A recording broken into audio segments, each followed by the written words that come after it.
So, magandang gabi po. Kung nga pala si Skip o lahat na sumahod sa pangalan ko sa totoo lang wala kayong authority. Ano, napadala na ba yung sumpina sa inyo? Kaya sabi ko sa inyo tunay na pangyayari. O diba? Hindi nyo ako kakilala at hindi ko kayo kakilala para mapagkap na inutusan ko kayo, diba? Yan ang tunay na pangyayari.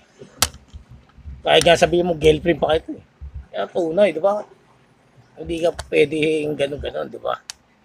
Hindi ko alam kung may kalaguyo nga iba. O, diba? Yan ang tunay, di 1, 2, 3 mo pa ako, di ba?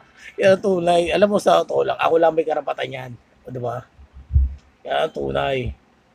Siyempre, pamilya ko. O, alam bang ginawa ko yan para sa akin eh. O, di ba? Ginawa ko para sa mga ibang tao na pasayahin ko lang sila, di ba? Yan ang tunay. Walang ano rito, halong panluloko. O, di ba? Niniwala ba kayo YouTuber na hindi ako manluloko? Talaga hindi ako manlulokong tao.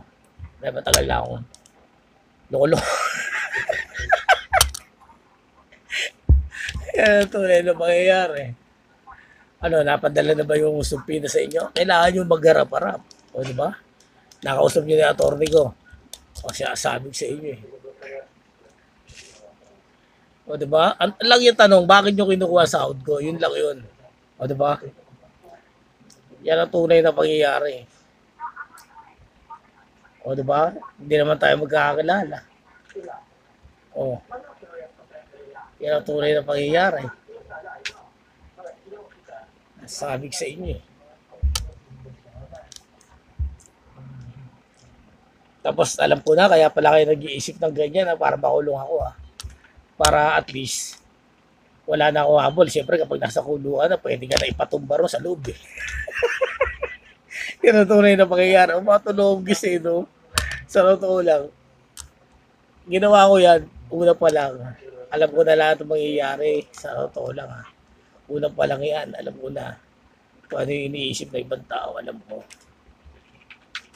O diba? Alam ko nga kapag maghubo ang isang tao o hindi eh. Ikaw, alam mo kung paano.